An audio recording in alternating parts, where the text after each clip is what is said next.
Hello friends, welcome back to my channel economic corner. आपका मेरे channel पर स्वागत है। अगर आपको वीडियो अच्छी लगती है तो मेरे चैनल को लाइक शेयर सब्सक्राइब ज़रूर करें और कमेंट करना तो बिल्कुल भी ना भूलें। आपके कमेंट्स मुझे बहुत कुछ सिखाएंगे, अच्छे बुरे दोनों कमेंट्स स्वीकार्य हैं। चलिए शुरू करते। कल हमने पढ़ा था वीडियो में मुद्रास्फीति का अर्थ, परिभाषा एवं उसके टाइप्स। आज देखते हैं मुद्रास्फीति के परिणाम या आर्थिक प्रभाव।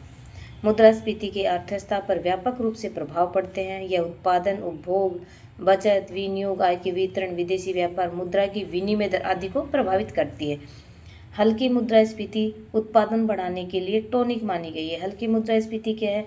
जैसे मुद्रास्फीति बढ़ती है जिससे लोगों के पास आय होती है तो लोगों को, उत्पादक को भी फायदा होता है, उसको उत्पादन बढ़ाने में मदद मिलती है, उसको मोटिवेशन मिलता है। अगर आप मेरे चैनल को सब्सक्राइब करेंगे, एक सब्सक्राइब भी इतनी खुशी होती है, मैं आपको बता नहीं सकती। कभी आप अपना चैनल बना के देखना, अगर एक एक सब्सक्राइब भी आपका बढ़ता है तो आपको इतनी खुशी होती है ना, पूरे दिन खुश रहते हैं।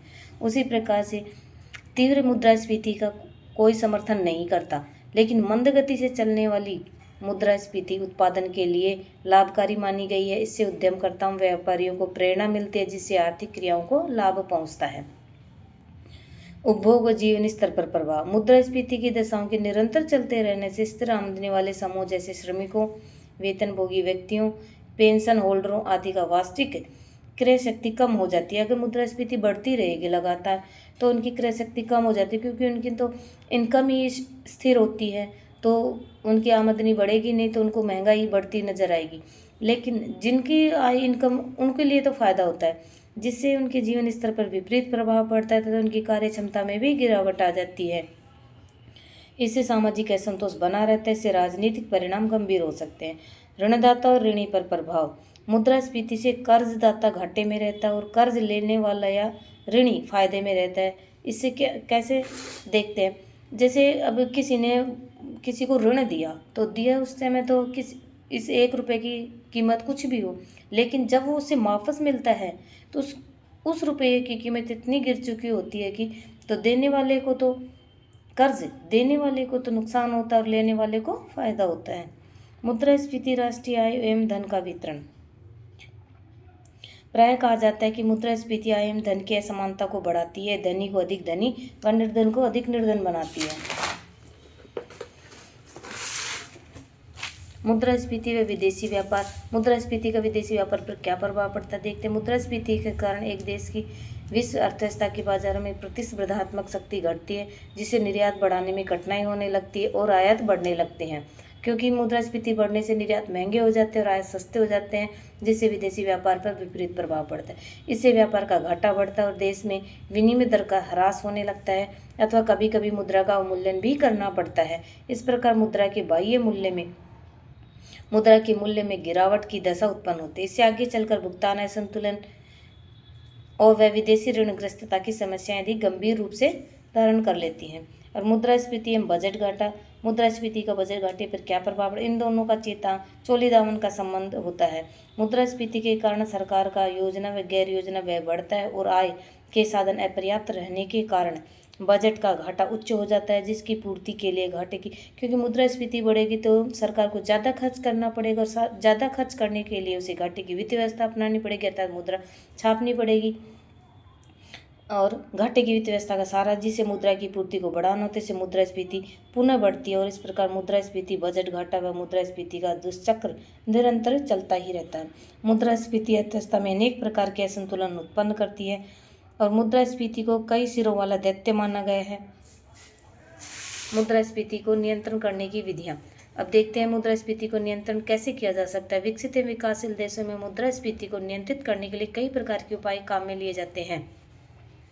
पहला है मौद्रिक उपाय, जो सरकार के द्वारा, रिजर्व बैंक के द्वारा काम में लिया जाता है। तो राजकोषीय उपाय है, फिस्कल मेजरमेंट्स हैं जो सरकार के द्वारा लिए जाते। भौतिक व अन्य उपाय भी अपनाए जा सकते हैं।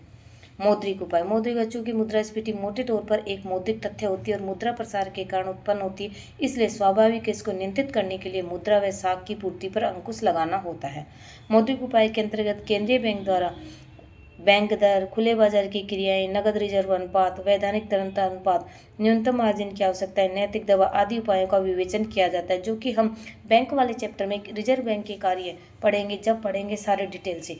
और मौद्रिक उपाय में ब्याज की दर को ऊंचा करने का उपाय भी शामिल किया जाता है, जिसमें मुद्रास्फीति, जिसे महंगी मुद्रा नीति, डियर मनी पॉलिसी भी कहा जाता है। ब्याज की दर को ऊंचा करते हैं तो लोगों को बैंकों में पैसा जमा कराने लगते हैं, जिसे डियर मनी पॉलिसी भी कहा जाता है। इसे उधार में कमी और साख का बेहतर उपयोग करने की दशाएं उत्पन्न होती हैं।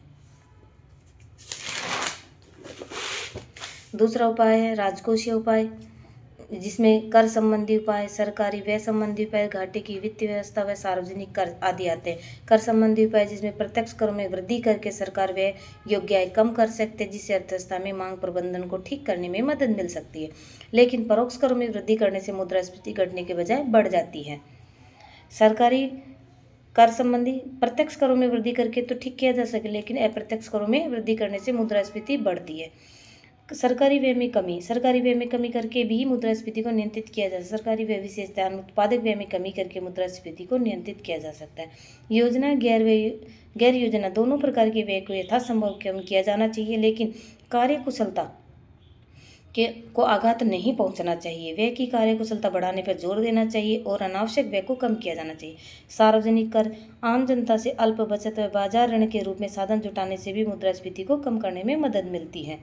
बजट घाटे को कम करना, मुद्रास्फीति को कम करने के लिए बजट घाटे को कम किया जा सकता है। मुद्रास्फीति के लिए प्रमुखतः उत्तरदायी माने गए, इसलिए उनका राष्ट्रीय आय से अनुपात उत्तरोत्तर कम करना लाभकारी माना गया है। अभी भौतिक व अन्य उपाय, राशनिंग व मूल्य नियंत्रण भी मुद्रास्फीति को रोकने में सहायक होते हैं। सरकार सार्वजनिक वितरण प्रणाली का उपयोग करके समाज के कमजोर वर्ग को लाभ पहुंचाने का प्रयास करती है। विदेशों से खाद्यान्न व अन्य आवश्यक वस्तुओं जैसे कि खाद्य तेल, चीनी आदि के आयात की व्यवस्था करके देश में मूल्य स्थिति को नियंत्रित करने का प्रयास किया जा सकता है। कृषिगत व औद्योगिक उत्पादन बढ़ाने के लिए उत्पादकों के लिए ऋण की सुविधा उपलब्ध की जा सकती है तथा उचित भावों पर कृषिगत इनपुट्स व औद्योगिक कच्चा माल उपलब्ध कराया जा सकता है। और विभिन्न प्रकार के सौदों या लेन देनों को सूचकांकों से जोड़ने की व्यवस्था की जाती है, जैसे मजदूरी को उपभोक्ता मूल्य सूचकांक से जोड़ दिया जाता है ताकि महंगाई बढ़ने पर मजदूरी व दैनिक भत्तों में आवश्यक वृद्धि की जा सके। राष्ट्रीय आय नीति निर्धारित की जा सकती है ताकि उत्पादन के विभिन्न साधनों की आमदनी में संतुलन कायम रखा जा सके। उपभोक्ता के हितों की रक्षा करने के लिए उपभोक्ता मंच स्थापित किए जा सकते हैं ताकि उपभोक्ताओं को अनुचित शोषण से बचाया जा सके।